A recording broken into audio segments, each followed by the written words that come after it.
안녕하세요. 책 읽는 카페에 잘 오셨습니다. 오늘은 조던 피터슨이 지은 12가지 인생의 법칙, 부제 혼돈의 해독제를 소개해 드리겠습니다. 이 책은 강주현이 옮겼고 메이븐 출판사에서 펴냈습니다.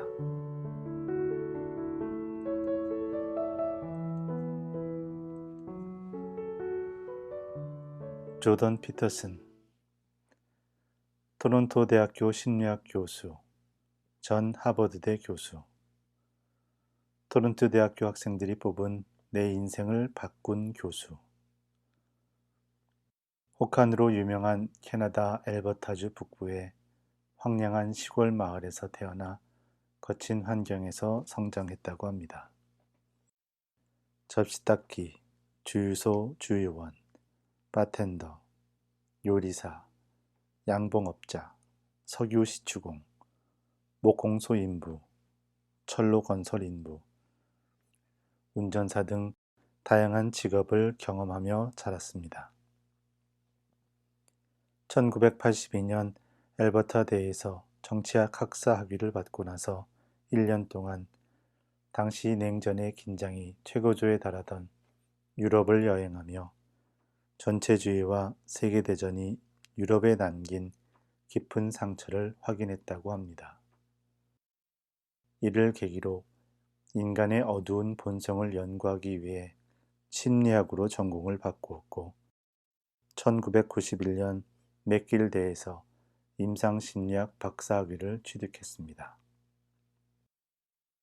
1993년 하버드대 심리학과 교수로 임명돼 1998년까지 6년간 재직했고 최우수 교수에게 수여하는 레빈슨 교수상 후보로 선정되기도 했습니다.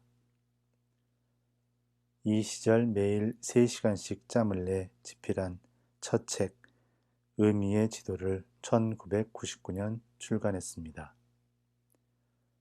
이제는 고전이 된 이 책은 종교 심리학의 새로운 지평을 연 명저로 평가받았습니다. 1998년부터 현재까지 토론토대 심리학과 교수로 재직하고 있으며 토론토대 학생들에게 내 인생을 바꾼 교수로 뽑힐 만큼 인정받고 있습니다. 2013년부터 강연 영상을 유튜브 채널에 올리기 시작했습니다. 그의 채널은 현재 151만 명의 구독자와 누적 조회수 7,400만 뷰를 기록하고 있습니다. 영미권 최고의 질의응답 사이트인 쿼라에 올린 그의 답글은 300만 조회수를 기록하며 조회수가 가장 많은 답변자 목록에 이름을 올렸습니다. 이 사이트에 올라온 누구나 알아야 할 가장 소중한 것은 무엇일까라는 질문에 소중한 것 40여 개의 목록을 답글로 제시해 큰 호응을 얻었습니다. 그 40여 개의 목록이 바로 이 책의 출발점이 되었습니다.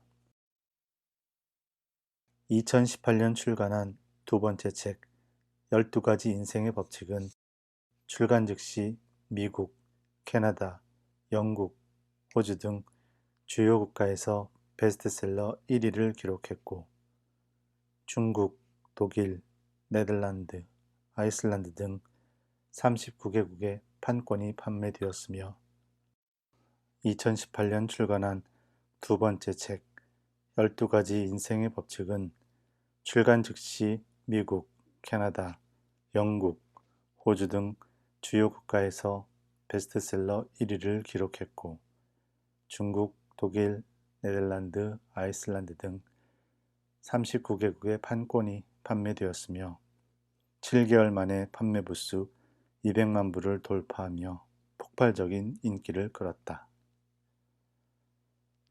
영국 공영방송국 채널4 뉴스 앵커 캐시 뉴먼과의 인터뷰는 800만 명의 시청자가 지켜봤는데 이는 채널4 뉴스 역사상 최다 시청자 기록이다. 이 영상은 이후에 유튜브에 업로드되어 한국에서도 100만 조회수를 넘어설 만큼 전 세계적인 화제를 모았다. 뉴욕, 로스앤젤레스, 워싱턴, 샌프란시스코, 토론토, 몬트리올, 런던, 더블린 등 북미와 유럽의 55개 도시에서 105회의 유료 강연을 진행했는데 1000회 매진 사례를 기록할 정도로 구름 관중을 모았다. 앞서 언급한 두 권의 저서 외에 100여 편이 넘는 심리학 논문의 저자 또는 공동 저자로 참여했고 특히 성격 심리학 발전에 크게 기여했다. 유엔 사무총장 직속 지속가능한 발전위원회 전문위원으로 활동했고 수천 명의 우울증, 강박증, 불안증, 조현병 환자의 심리치료를 진행했으며 전 세계 60여 개국 기업과 수천 명의 강점 파악과 인성 개발을 도왔다. 토론토대 학생들을 대상으로 진행한 신화광희는 13부작 텔레비전 시리즈로 제작되어 인기리에 방송되었다. 그가 운영하는 온라인 정신건강 프로그램 self-authoring.com은 오프라 매거진 5와 미국 공영 라디오 방송국 NPR에서 특집으로 다룬 바 있으며 수천 명에게 과거의 문제를 치유하고 더 나은 미래를 위한 기회를 제공하고 있다. 그가 만든 또 다른 온라인 사이트 understandingmyself.com은 이용자들이 자신에 대해 깊이 이해할 수 있는 인성검사를 제공해 호평을 받고 있다. 프롤로그 이 책에는 짧은 역사와 긴 역사가 있다. 먼저 짧은 역사부터 시작해보자. 2012년 나는 쿼라라는 질의응답 사이트에 글을 기고하기 시작했다. 쿼라에서는 누구나 어떤 종류의 질문이든 할 수 있고 누구라도 대답할 수 있다. 독자는 마음에 드는 대답에 추천 버튼을 누르고 마음에 들지 않는 대답에 비추천 버튼을 누른다. 이런 과정을 통해 좋은 답글은 위로 올라가 사람들의 관심을 받고 그렇지 않은 답글은 아래로 내려가 관심에서 멀어진다. 당시 나는 이 사이트가 매우 흥미로웠다. 무엇보다 누구라도 자유롭게 참여할 수 있는 무질서가 마음에 들었다. 흥미진진한 논쟁이 많았고 하나의 질문에 무궁무진한 의견이 쏟아져 나오는 것을 지켜보는 재미도 있었다. 휴식을 취하거나 일하기 싫을 때 쿼라에 접속해 내가 답글을 달 만한 질문을 찾아 뒤적거리곤 했다. 행복과 만족의 차이는 무엇인가? 나이 들수록 좋아지는 것은 무엇인가? 어떻게 해야 더 의미 있는 삶을 살 수 있을까? 등의 질문 등에 대해 나름대로 진지하게 고민해보고 조심스럽게 답글을 달았다. 쿼라에서는 내가 쓴 답글의 조회수와 추천수가 얼마나 되는지 쉽게 확인할 수 있다. 그걸 보면 내 설득 능력이 어느 정도이고 남들이 내 의견을 어떻게 생각하는지 대략 파악할 수 있다. 답변을 읽은 사람들 중 소수만 추천 버튼을 누른다. 어떻게 해야 더 의미 있는 삶을 살 수 있을까라는 질문에서 답글을 올린 지 5년이 지난 지금 그 글을 읽은 사람은 얼마 되지 않는다. 14,000조회 113회 추천.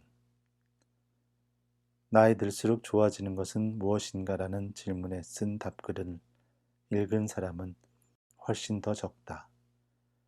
조회수는 7,200회에 불과하고 추천은 고작 36회뿐이다. 얼마 후 나는 누구나 알아야 할 가장 소중한 것은 무엇일까라는 질문에 답글을 올렸다. 삶의 귀감이 되는 법칙과 격언을 목록으로 만든 답글이었다.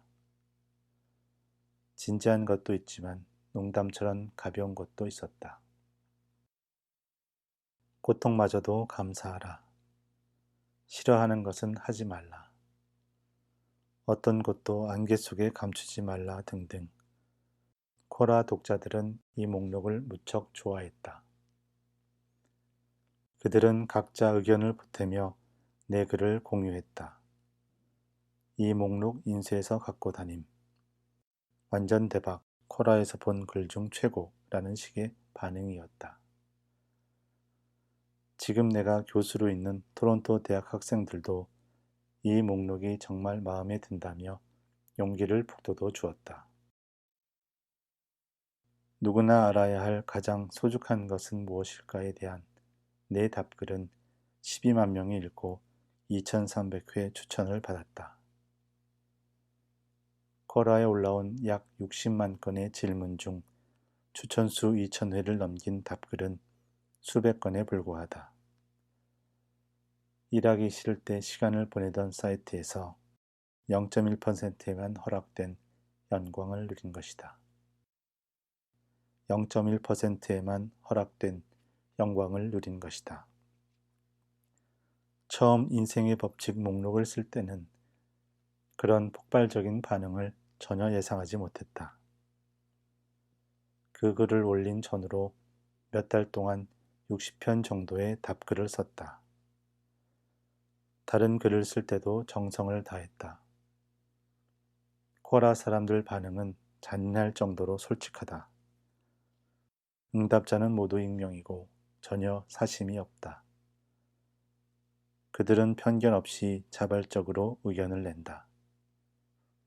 나는 왜 그 글만 유독 엄청난 성공을 거두었는지 생각해 보았다. 어쩌면 내가 제시한 인생의 법칙이 익숙한 것과 낯선 것 사이에서 적절한 균형을 유지한 덕분일 수도 있고, 그런 법칙의 함축된 의미에 독자들이 끌린 덕분일 수도 있다. 어쩌면 그냥 사람들이 그런 식의 목록을 좋아해서일 수도 있다.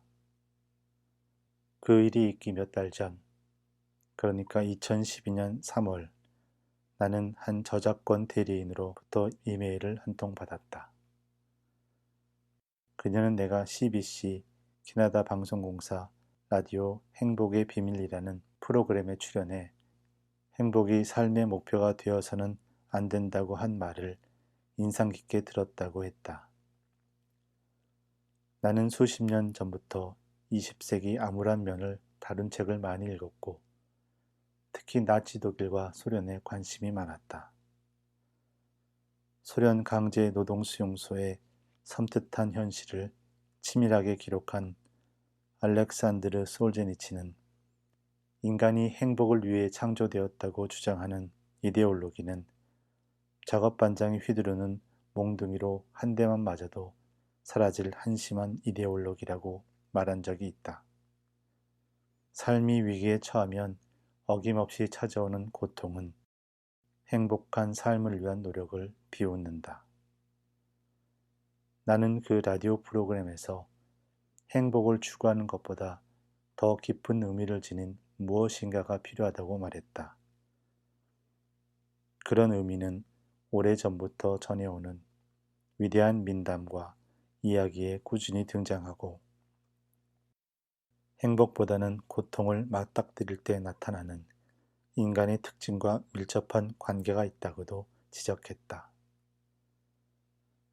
나는 1985년부터 1999년까지 하루 3시간씩 규칙적으로 작업한 끝에 의미의 지도, 믿음의 구조라는 책을 발표했다. 12가지 인생의 법칙을 쓰기 전까지 내가 쓴 유일한 책이었다. 그 책을 쓰면서부터 지금까지 나는 그 책의 일부를 강의 교재로 활용해 왔다. 처음에는 하버드 대학에서 강의했고, 지금은 토론토 대학에서 강의하고 있다. 2013년에는 동영상 공유 사이트 유튜브가 활성화되었는데, 때마침 내가 캐나다 공영방송국 TVO와 함께 만든 프로그램이 인기를 얻었다. 그래서 대학 강의와 일반인 대상 강연 영상을 유튜브에 올려봤다. 시청자 수가 점점 늘어나더니 2016년 4월쯤에는 누적 조회수가 100만 뷰를 넘었다. 그 후로는 더 폭발적으로 증가했고 이 글을 쓰고 있는 시점에는 1800만 뷰를 넘어섰다. 한국어판이 출간된 시점에는 7400만 뷰를 넘었다. 옮기니. 그 동영상들이 인기를 끈 이유는 강연이 훌륭해서가 아니라 내가 어떤 정치적 논쟁에 휘말리면서 사람들의 큰 관심을 받았기 때문이다. 그 논란은 이 책과는 전혀 다른 이야기다. 아마 따로 책 한 권을 써야 할지도 모르겠다. 나는 의미의 지도에서 과거의 위대한 신화와 종교 이야기, 특히 과거 구비 문학에서 파생된 이야기들은 사건 소설보다 도덕적인 내용 전달을 중요하게 여긴다고 주장했다. 세상은 어떤 모습으로 존재하는가에 대한 주제보다는 인간은 어떻게 행동해야 하는가에 대한 주제를 주로 다루었다. 우리 조상은 세계를 사물들이 배열된 공간이 아니라 드라마 무대로 보았다. 나는 그 책에서 드라마적 세계를 구성하는 요소는 물질적인 것이 아니라 혼돈과 질서라고 생각하게 된 과정을 설명했다. 질서의 공간에서는 모든 사람이 사회적 규범에 대한 이해를 바탕으로 행동하므로 예측할 수 있고 협력적이다. 질서는 사회 구조가 잘 갖춰진 세계이고 이미 탐험이 끝난 구역이자 친숙한 공간이다. 질서의 상태는 일반적으로 남성적인 상징이나 상상으로 그려진다. 질서는 현명한 왕과 폭군이 영원히 공존하는 상태다. 우리가 속한 사회가 구조적인 면과 억압적인 면을 동시에 지닌 것처럼 말이다. 반면에 혼돈, 카오스는 예상하지 못한 뜻밖의 사건이 벌어지는 공간이자 시간이다. 혼돈은 무척 사소한 행태로 나타난다. 예를 들어 잘 아는 사람들 모임에서 농담을 했는데 당황스러울 정도로 분위기가 차가워지는 경우를 생각해보라. 또 갑자기 직장에서 해고를 당했거나 사랑하는 사람에게 배신을 당했을 때처럼 혼돈이 재앙적인 형태로 나타나는 예도 있다. 남성으로 상징되는 질서와 달리 혼돈은 주로 여성적인 상징이나 상상으로 표현된다. 혼돈은 흔하고 익숙한 것들 사이에서 느닷없이 나타나는 새롭고 종잡을 수 없는 것이다. 혼돈은 창조인 동시에 파괴이며 새로운 것의 근원이자 죽은 것의 종착역이다. 세련되게 다듬어진 문화와 달리 자연에서는 죽음이 곧 탄생을 의미한다. 도교의 유명한 상징에 비유하면 혼돈과 질서는 음과 양이며 머리와 꼬리가 맞물린 두 마리의 뱀이다. 질서는 흰색 수컷뱀이고 혼돈은 검은색 암컷뱀이다. 흰색 바탕 안에 검은 점이나 검은 바탕 안에 흰 점은 변화 가능성을 뜻한다. 전체적으로 안정된 상태가 되었다고 느끼는 순간 미지의 것이 느닷없이 닥칠 가능성이 커진다. 반대로 모든 것을 상실한 듯한 순간에 새로운 질서가 재앙과 혼돈 속에서 나타날 수도 있다. 도교는 안정과 변화의 경계에서 의미를 찾아야 한다고 생각한다. 그 경계를 걷는다는 것은 삶의 길 위에 있다는 것이고 신성한 중도를 유지한다는 뜻이다. 삶의 길을 걷는 것이 행복보다 훨씬 더 좋은 것이다. 앞에서 언급한 저작권 대리인은 내가 CBC 라디오에서 한 이야기를 듣고 많은 생각을 하게 되었다며 일반 독자를 위해 책을 쓸 생각이 없느냐고 물었다. 첫 책 의미의 지도는 무척 두껍고 난해한 책이라 좀 더 쉽게 다시 써보려고 시도한 적이 있다. 하지만 그 일을 하기에는 마음의 준비가 아직 안 되어 있었고 당연히 결과물도 영 신통치 않았다. 지금 생각해보면 혼돈과 질서 사이에서 뭔가 새로운 것을 만들려고 노력해야 했는데 그저 과거의 책과 그 책을 쓰던 때의 나를 모방하는데 급급했던 것 같다. 나는 저작권 대리인에게 내가 TVO의 빅 아이디어라는 프로그램에서 한 강연 중 내 편을 유튜브에서 찾아서 본 뒤 다시 이야기해보자고 제안했다. 그녀가 그 영상을 보면 내가 일반 독자를 위해 어떤 책을 쓸 수 있을지 좀 더 구체적으로 이야기할 수 있으리라 생각했다. 몇 주 후 그녀에게서 다시 연락이 왔다. 강연 4편을 모두 보고 그 내용을 동료와 논의해 보았다고 했다. 그녀는 전보다 관심이 훨씬 많아졌고 이 프로젝트를 꼭 성사시키고 싶다고 말했다.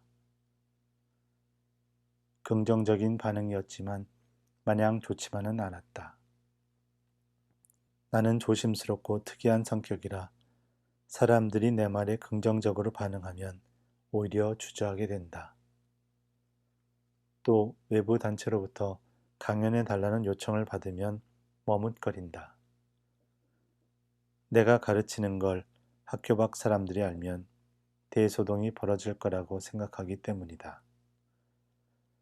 여러분도 이 책을 끝까지 읽어보고 이런 걱정이 이해할 만한 것인지 아니면 순전히 노파심에 불과한 것인지 판단해 보기 바란다.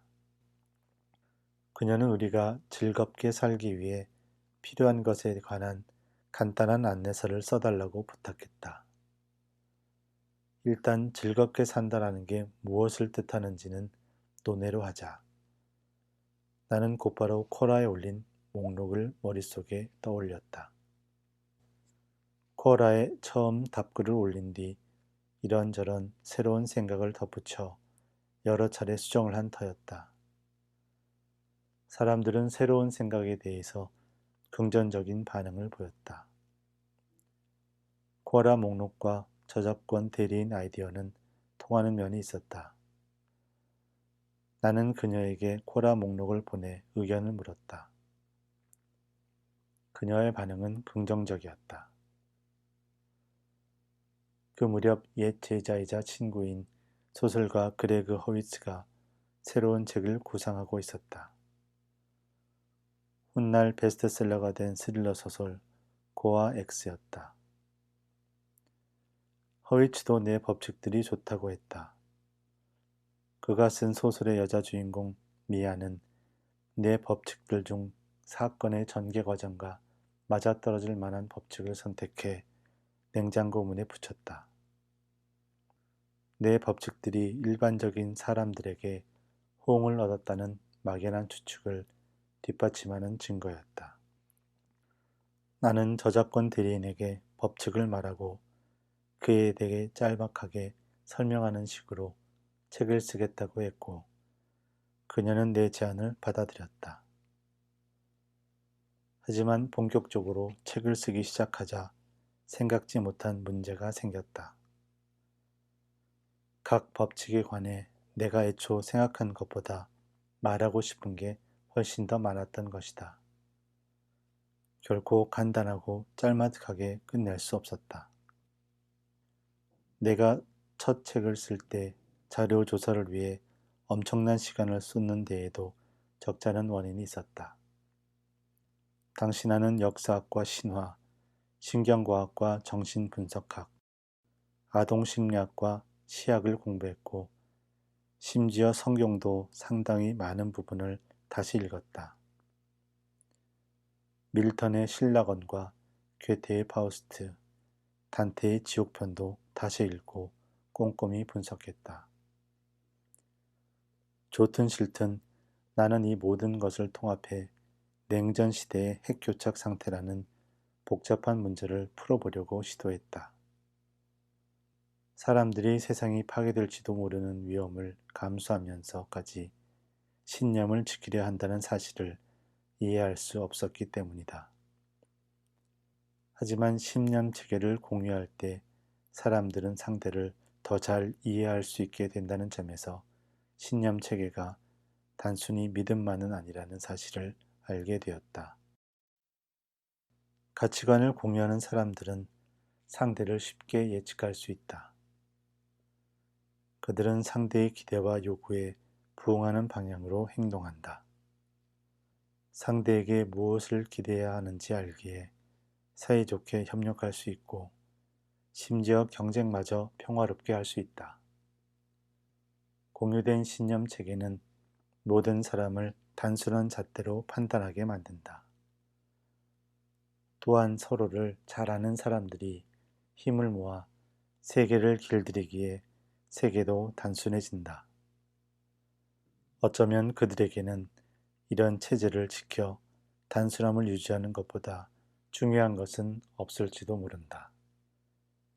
이런 체제가 위협받으면 중대한 근본이 흔들리기 때문이다. 사람들은 신념을 지키려고 싸우는 것이 아니다. 그들이 싸우는 진짜 이유는 믿음과 기대, 욕망 등이 서로 일치하기를 바라기 때문이다. 그리고 자기 기대와 사람들 행동이 일치하는 체제를 지키기 위해 싸운다. 그런 것들이 서로 일치해야 모두 생산적이고 예측할 수 있으며 평화롭게 살 수 있기 때문이다. 그래야 불확실성이 줄어들고 불확실성 때문에 생기는 고통스러운 감정에 혼돈도 줄어든다. 굳게 믿은 연인에게 배신당한 사람이 있다고 해보자. 둘 사이에 존재하던 신성한 사회적 계약이 깨진 것이다. 친밀한 관계일 때의 평화는 당사자들의 세심한 약속으로 만들어진다. 하지만 그 평화는 약해서 언제든 깨질 수 있다. 행동은 말보다 힘이 세다. 배신이라는 행위는 강력한 힘으로 평화를 파괴한다. 배신당한 사람은 자신과 배신자에 대한 혐오와 경멸, 죄책감과 불안감, 분노와 두려움 같은 끔찍한 감정에 사로잡힌다. 갈등은 피할 수 없고 때로는 치명적인 결과로 이어지기도 한다. 공유된 신념체계, 동의를 바탕으로 만들어진 행위와 기대의 공유체제는 이런 강력한 감정을 통제하고 관리한다. 혼돈과 공포, 그리고 그로 인한 갈등과 다툼에서 우리를 구해줄 무엇인가를 지키기 위해 싸우는 것은 당연하지 않은가. 신념체계, 즉 문화체계를 공유하면 구성원들이 안정적으로 상호작용을 할 수 있다. 문화체계는 다시 말해 가치체계다. 수많은 가치 중에는 다른 것보다 더 중요하고 우선시되는 것들이 있다. 한마디로 가치에도 등급이 있다는 뜻이다. 가치체계가 없으면 누구도 적절히 행동할 수 없을 뿐만 아니라 제대로 인식하는 것도 불가능하다. 모든 행동과 인식은 목표를 바탕으로 이루어지는데 타당한 목표는 필연적으로 가치를 기준으로 판단된다. 가치 체계가 없다면 목표를 판단할 기준이 사라져 행동과 인식이 무의미해진다. 목표는 주로 긍정적인 감정과 연결되어 있다. 우리는 나아지고 있다는 느낌 없이는 행복해지기 어렵다. 나아지고 있다는 개념에는 어떤 가치가 포함되어 있다. 삶에서 긍정적인 가치를 발견할 수 없다는 것은 심각한 문제다. 인간은 나약하고 죽음을 피할 수 없는 존재이자 그 사실을 잘 아는 유일한 존재다. 그래서 인간은 고통과 불안에서 벗어날 수 없다. 인간이라는 존재에 내재한 고통을 견딜 수 있게 해줄 무엇인가가 있어야 한다. 즉, 심원한 가치체계에 내재한 삶의 의미를 찾아야 한다. 그렇지 않으면 존재에 대한 두려움이 가장 중요한 위치를 차지하게 되어 희망을 잃고 절망적인 허무주의의 유혹에 빠져들고 만다. 그래서 가치가 없으면 의미도 없다. 하지만 가치체계들은 자주 충돌한다. 따라서 우리는 영원히 진퇴양난에 놓인다. 내가 속한 집단의 믿음 체계가 사라지면 삶은 혼란스럽고 비참해서 견딜 수 없는 것이 된다. 집단의 믿음 체계는 필연적으로 다른 집단과의 충돌과 갈등을 불러일으킨다. 서구인들은 전통과 종교를 중심에 둔 문화에서 언제인가부터 점점 멀어졌다. 심지어 국가 중심 문화에서도 멀어졌다. 그 덕분에 집단 사이의 갈등 위험은 조금 줄었다. 하지만 절망적인 무의미의 포로가 될 위험은 점점 커지고 있다. 이것은 결코 발전이 아니다.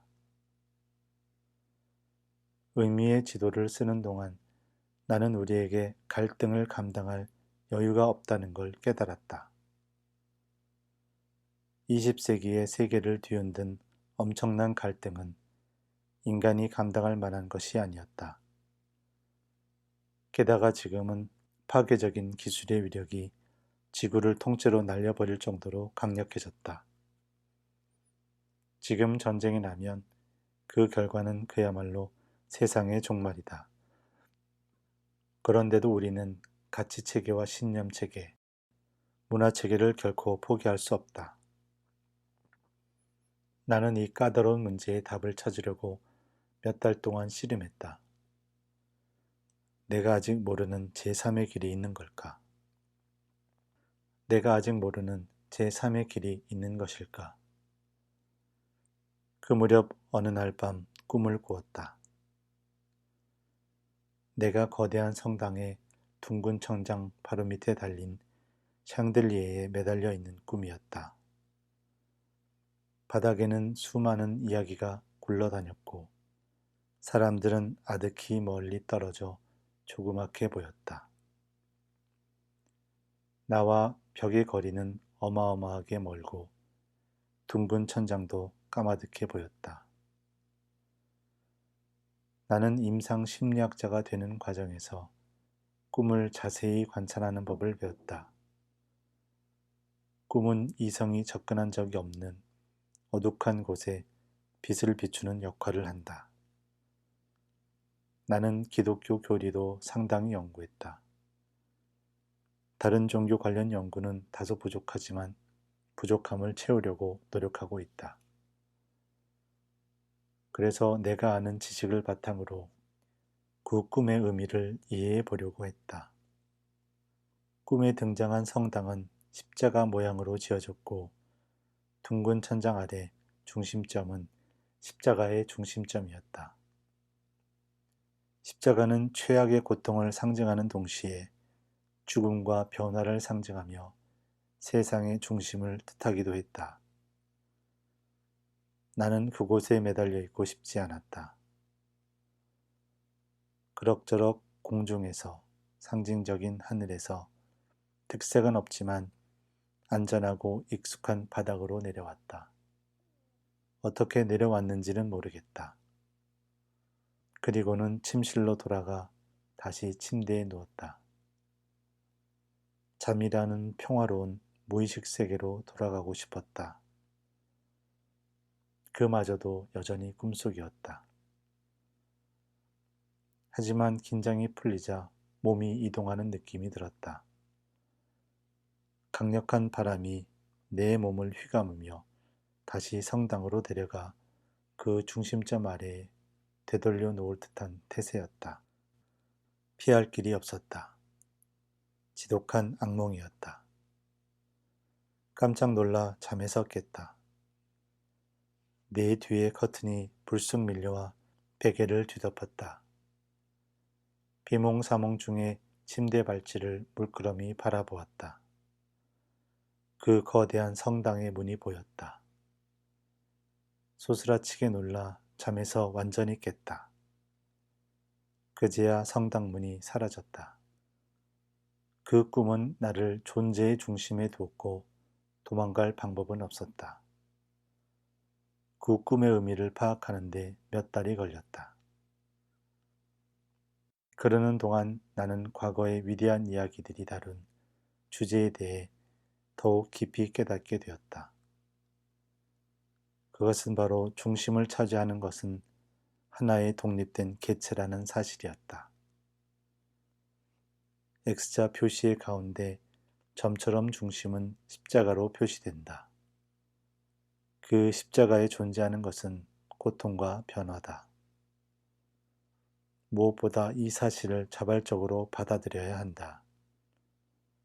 이렇게 할 때 집단과 집단의 원칙에 대한 맹목적 신봉을 극복하고 정반대편에 있는 허무주의라는 함정을 피할 수 있다. 또한 개개인의 의식과 경험에서 충분한 의미를 발견하는 것도 가능하다. 어떻게 하면 갈등이란 끔찍한 딜레마에서 세상이 해방될 수 있을까? 그리고 그와 동시에 심리적이고 사회적인 해체에서 벗어날 수 있을까? 이 의문에 대해 내가 찾은 답은 개인의 향상과 발전, 그리고 누구나 자발적으로 존재의 부담을 어깨에 짊어지고 영웅의 길을 택하려는 의지였다. 우리는 각자 자신의 삶에 대한 책임, 사회와 세계에 대한 책임을 짊어져야 한다. 우리 모두 진실을 말해야 하고 황폐해지고 망가진 것을 고쳐야 하며 낡고 고루한 것을 새롭게 바꾸어야 한다. 이렇게 할 때 세상을 망가뜨리고 더럽히는 고통을 줄일 수 있고 또 그렇게 줄여가야만 한다. 물론 쉽지 않다는 것을 알고 있다. 너무 큰 희생을 요구하는 것일 수도 있다. 그러나 그렇게 하지 않을 때 벌어질 일은 훨씬 더 끔찍하다. 권위주의적 신념이 가져올 공포, 붕괴된 국가가 일으킬 혼돈, 걷잡을 수 없는 자연계의 재앙, 삶의 목적이 없는 개인들의 존재론적 불안과 나약함 등이 지배하는 세상을 상상해보라. 나는 수십 년 동안 이런 생각에 대해 연구하고 강의해왔다.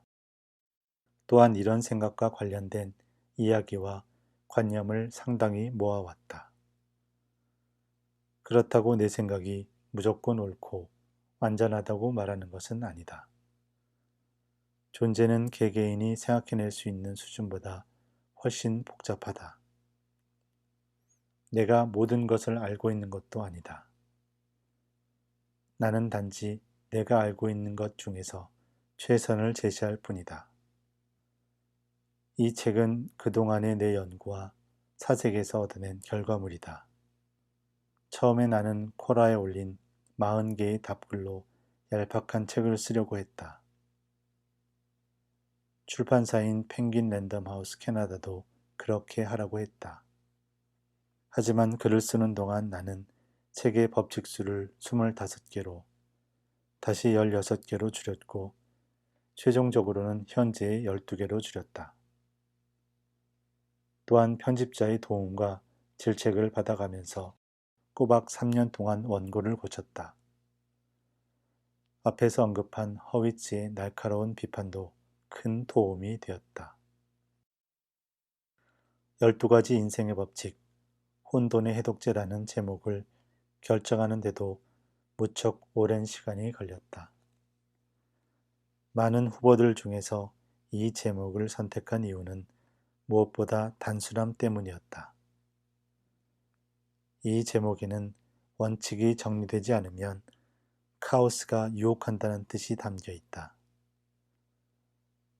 우리에게는 법칙과 기준, 가치가 필요하다. 우리는 마치 짐을 나르는 동물과 같다.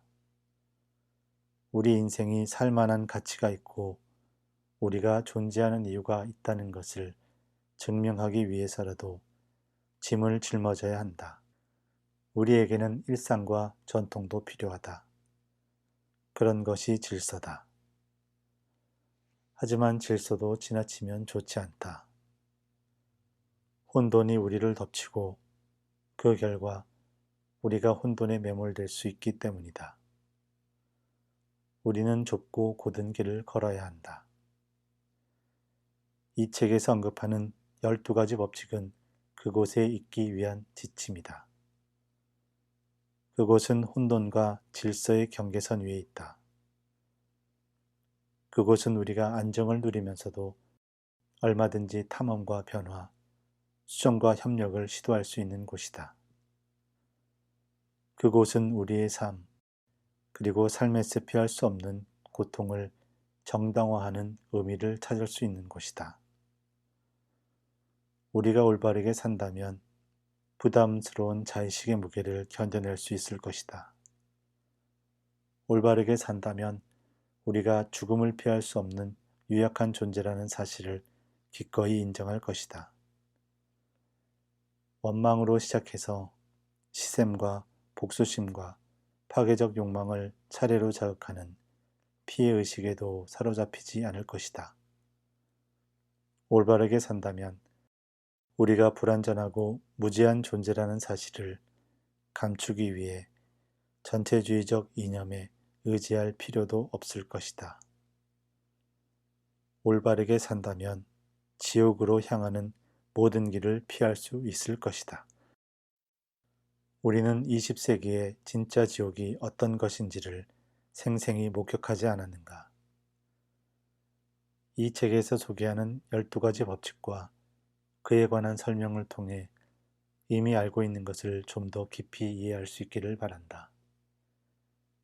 진정한 존재로서 영웅적 행위를 갈망하고 삶이 부과하는 책임을 기꺼이 지겠다는 의지가 있다면 정말 의미 있는 삶을 살게 되리라 생각한다. 정말 의미 있는 삶을 살게 되리라 확신한다. 그리고 우리 모두가 올바르게 산다면 다 함께 번창할 것이다. 이 책을 읽어 내려갈 여러분 모두에게 행운이 함께하기를. 조던 B. 피터슨.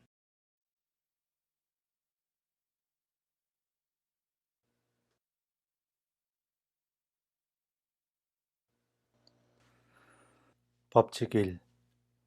어깨를 펴고 똑바로 서라. 소제목 바닷가재와 영역. 바닷가재를 먹어본 적이 없는 사람은 바닷가재에 별로 관심이 없을 것이다. 하지만 바닷가재는 특유의 향긋한 맛만큼이나 연구해 볼 만한 가치가 있는 흥미로운 갑각류 동물이다. 바닷가재는 신경 구조가 단순하고 뇌내 신경세포인 뉴런이 커서 신경계를 쉽게 관찰할 수 있다. 이런 특징 덕분에 과학자들은 바닷가재의 신경회로를 정확히 그려낼 수 있었다. 그 결과 인간을 포함해 더 복잡한 동물들의 뇌와 행동, 구조와 기능을 파악하는 데 도움이 되었다.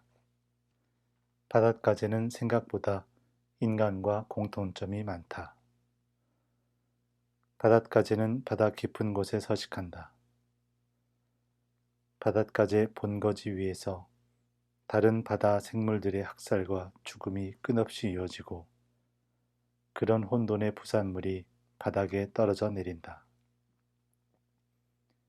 바닷가재는 자기 영역 안에서 먹잇감을 사냥하고 먹을 만한 부스러기들을 찾아 주변을 뒤적거린다. 바닷가재는 안전하게 지낼 수 있는 곳, 수렵과 채집을 편하게 할 수 있는 곳을 원한다. 바닷가재에게도 인간만큼이나 안락한 보금자리가 필요한 것이다. 그런데 이것이 문제다. 안전한 보급자리는 적고 그런 곳을 원하는 바닷가재는 많기 때문이다.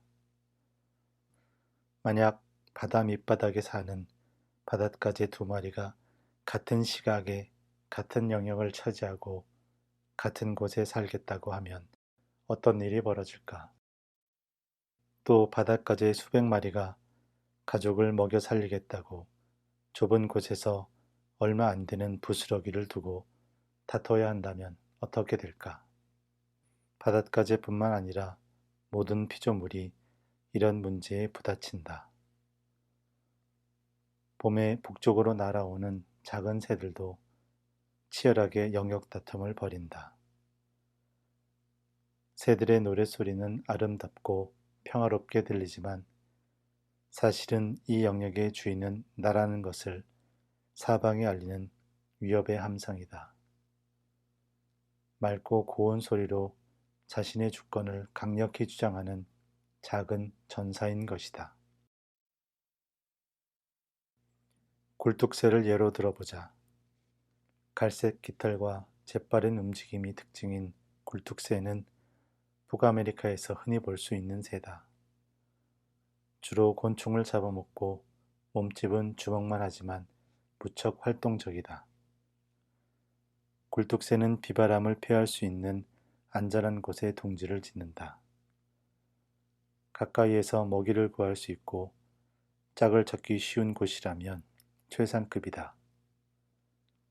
그런 곳을 발견하면 경쟁자들에게 자기 영역에 얼씬도 하지 말라며 죽기 살기로 덤벼든다. 소제목 조류와 영역 11살 무렵 나는 아버지와 함께 굴뚝새 가족을 위해서 새 집을 만들었다. 18세기 초 포장마차와 비슷한 모양이었는데 앞쪽으로 동전 크기만한 입구를 만들어 놓았다. 작은 굴뚝새에게는 더할 나위 없이 좋은 보금자리였지만 몸집이 큰 새에게는 불편한 집이었다. 우리 이웃집에는 낡은 고무장어로 만든 새 집이 있었다. 그것도 거의 비슷한 시기에 내가 만들어 나무에 걸어둔 것이었다. 그 새 집은 굴뚝새보다 몸집이 두세 배나 큰 개똥 집어끼가 너끈히 드나들 수 있을 만큼 입구가 넓었다. 우리 이웃은 그 새 집에 새가 찾아오기를 손꼽아 기다렸다. 굴뚝새는 우리가 달아둔 새 집을 금세 찾아내 보금자리로 삼았다. 덕분에 이른 봄부터 굴뚝새의 아름다운 노랫소리를 들을 수 있었다. 그런데 포장마차 보금자리를 차지하자마자 앙증맞은 일을 벌이기 시작했다. 이웃집 고무장어 새 집으로 작은 나뭇가지를 물어 나르기 시작한 것이다. 결국 고무장어 구멍을 나뭇가지로 빽빽하게 막아버려 어떤 새도 들어갈 수 없게 되었다. 우리 이웃은 굴뚝새의 반칙을 좋아하지 않았지만 달리 막을 방법이 없었다. 아버지는 우리가 저 새집 나뭇가지를 다 치워도 굴뚝새가 다시 막아버릴 거다라고 말했다. 굴뚝새는 작고 귀여운 모습과 달리 무자비한 폭군이었다. 그 전에 겨울 나는 스키를 배운 후 처음으로 언덕 활강에 도전했다가 다리가 부러지는 중상을 당했다.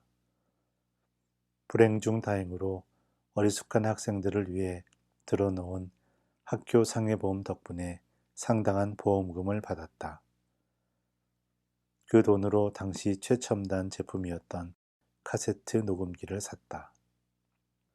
아버지는 내게 뒷마당에 앉아 굴뚝새 노랫소리를 녹음했다가 틀면 재미있는 광경을 보게 될 거라고 말했다. 나는 화창한 봄날의 햇볕을 받으며 우렁차게 자기 영역을 알리는 굴뚝새 노랫소리를 몇 분 동안 녹음했다. 그러고 나서 녹음된 소리를 재생하자 굴뚝새는 녹음기 근처를 빠르게 오락가락 하더니 나와 녹음기를 폭격기처럼 공격하기 시작했다. 참새의 3분의 1에 불과한 작은 몸집이지만 기세만큼은 독수리나 다를 바 없었다. 굳이 녹음기를 틀지 않아도 굴뚝새의 그런 행동은 자주 목격됐다. 자기 집 근처 나무에 앉아 쉬는 새가 보이면 여지없이 폭격기처럼 공격했다. 몸집이 더 큰 새에게도 겁없이 달려들었다. 굴뚝새와 바닷가재는 전혀 다르다. 바닷가재는 날지도 않고 나무에 앉아 노래하지도 않는다. 깃털로 덮인 굴뚝새에게는 딱딱한 껍데기가 없다. 물속에서는 숨을 쉬지도 못하고 버터구이가 되지도 않는다. 하지만 굴뚝새와 바닷가재에게 중요한 공통점이 하나 있다.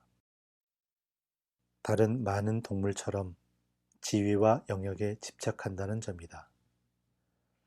노르웨이의 저명한 동물학자이자 비교 심리학자인 토를레이프 셀데루프 에베는 1921년 농장에서 어슬렁거리는 흔한 닭들의 세계에도 모이를 쪼아 먹는 순서가 있다는 것을 발견했다. 닭들의 세계에서 서열은 생존이 걸린 문제다. 먹을 것이 부족한 경우에는 더욱 그렇다. 아침마다 마당에 흩뿌려진 모이를 먼저 쪼아 먹을 권리를 가진 닭은 대장닭이다. 그 다음 2인자 물이나 권력 주변을 맴도는 최측근 닭들이 남은 모이를 먹는다. 그 후 세 번째 서열에 속한 닭들에게 차례가 온다. 이런 식으로 최하층을 차지하는 닭들, 깃털이 듬성듬성 빠져 후줄근하게 보이는 닭들까지 순서가 내려온다. 도시 외곽에 거주하는 사람들처럼 닭들도 공동생활을 한다. 굴뚝새는 공동생활을 하지 않지만 이런 새들의 세계에도 서열은 있다. 이 서열은 더 넓고 더 좋은 영역을 차지하기 위한 다툼에서 드러난다. 가장 영리하고 힘세고 건강하고 운이 좋은 새가 최고의 자리를 차지하고 그 영역을 지킨다. 그런 자리를 차지한 새는 최고의 짝을 만나 건강한 새끼들을 낳을 가능성이 크다. 물론 그 새끼들 역시 더 많이 살아남아 번성할 확률이 높다. 비바람과 포식자로부터 안전하고 풍부한 식량에 쉽게 접근할 수 있는 영역을 차지하면 생존에 대한 스트레스도 적다. 이런 이유에서도 영역은 중요하다. 영역권과 사회적 지위는 밀접한 관계가 있다. 영역은 간혹 삶과 죽음의 문제가 되기도 한다. 전염성 조류 감염증이 계급화된 새들의 세계를 덮치면 취하층에 속한 힘없고 스트레스를 받는 새들이 병들어 죽을 가능성이 가장 크다. 인간 세계에 전염병이 돌 때도 마찬가지다. 빈곤층이 가장 먼저 위험에 노출되고 사망할 확률도 높다. 가난한 사람들은 암, 당뇨, 심장질환 같은 비전염성 질병에도 취약하다. 부자는 가벼운 감기로 끝나지만 빈곤층 노동자는 폐렴으로 죽는다. 영역이 중요하지만 좋은 영역은 항상 부족하다. 그래서 좋은 영역을 찾아야 하는 동물의 세계에서 충돌은 피할 수 없는 문제다. 충돌은 또 다른 문제로 이어진다. 패한 쪽에서 감당하기 어려운 비용을 유발하지 않으면서 승패가 결정되어야 한다는 점이다. 이 점이 특히 중요하다. 예컨대 두 마리의 새가 좋은 영역을 차지하려고 옥신각신한다고 해보자. 둘의 다툼은 목숨을 건 싸움으로 발전할 수 있다. 이런 상황에서는 대체로 몸집이 큰 새가 승리하지만 승자도 몸싸움 과정에서 치명적인 상처를 입을 수 있다. 그러면 싸움 구경을 하던 제3의 새가 잽싸게 끼어들어 상처를 입고 약해진 승리자를 손쉽게 제압한 뒤 그 자리를 차지할 수도 있다. 목숨을 걸고 싸운 새들이 이런 결과를 바라지는 않을 것이다. 소제목: 바닷가재들의 영역 다툼. 수만 년 동안 같은 공간에서 다른 동물들과 공존할 수밖에 없던 동물들은 피해 위험을 최소화하면서 지배권을 확립하기 위한 수법을 터득해 왔다. 예컨대 서열 싸움에서 패한 늑대는 등을 바닥에 대고 누워 승리자에게 목을 드러낸다. 이때 승리한 늑대는 아무 행동도 하지 않고 패자를 무시한다. 승리자가 된 늑대도 사냥하려면 협력자가 필요하기에 서열 싸움에서 패배한 적이라도 협력자로 받아들여야 한다. 이런 행동은 생명체 세계에서는 흔한 현상이다. 턱수염 도마뱀들은 사회성이 뛰어나 서로 앞발을 흔들며 평화롭게 지내고 싶은 마음을 표현한다. 돌고래는 사냥하는 동안이나 흥분 상태가 지속되는 동안에는 특별한 음파를 내보내 경고함으로써 혹시 모를 충돌 가능성을 억제한다. 바다 밑바닥을 헤집고 다니는 바닷가재도 예외는 아니다. 바닷가재 수십 마리를 잡아 한 곳에 모아놓으면 바닷가재가 서열을 결정하는 의식과 기법을 관찰할 수 있다. 바닷가재는 먼저 새로운 지역을 탐색한다. 세세한 지형을 파악해 피신처로 가장 적합한 곳을 찾아내기 위한 과정이다. 이런 식으로 바닷가재는 새로운 지역에 대해 많은 것을 학습하고 머릿속에 기억해둔다. 보금자리 주변에서 서성대는 바닷가재를 자극하면 재빨리 보금자리로 돌아가 숨는다. 보금자리에서 멀리 떨어진 바닷가재를 자극하면 어떻게 될까? 가장 가까이 있는 피신처로 달아난다. 그 피신처는 과거에 확인하고 기억해둔 곳이다. 바닷가재에게는 천적과 자연의 여러 위험으로부터 안전하게 휴식할 수 있는 은신처가 필요하다. 게다가 바닷가재는 성장하기 위해 탈각 과정을 거쳐야만 한다. 즉, 단단한 껍데기를 벗어야 한다는 뜻이다. 새로운 껍데기가 만들어지는 동안 바닷가재의 부드러운 몸이 외부 환경에 아무런 보호 장치 없이 노출된다. 이때 바위 틈새는 바닷가재에게 훌륭한 보금자리가 된다. 벗은 껍데기와 폐기물로 입구를 막을 수 있는 곳이라면 더할 나위 없이 좋다. 새로운 껍데기가 만들어질 때까지 바닷가재가 아늑하게 지낼 수 있기 때문이다.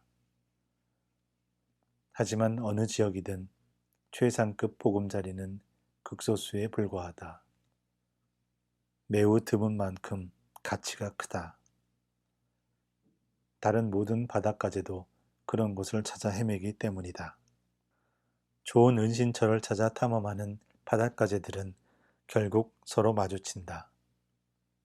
학자들은 외톨이로 자란 바닷가재도 다른 바닷가재와 마주쳤을 때 어떻게 행동해야 하는지를 본능적으로 알고 있다는 것을 발견했다.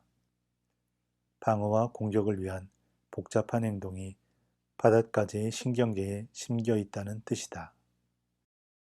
바닷가재들은 권투선수처럼 상대방 주변을 빙빙 돌기 시작한다.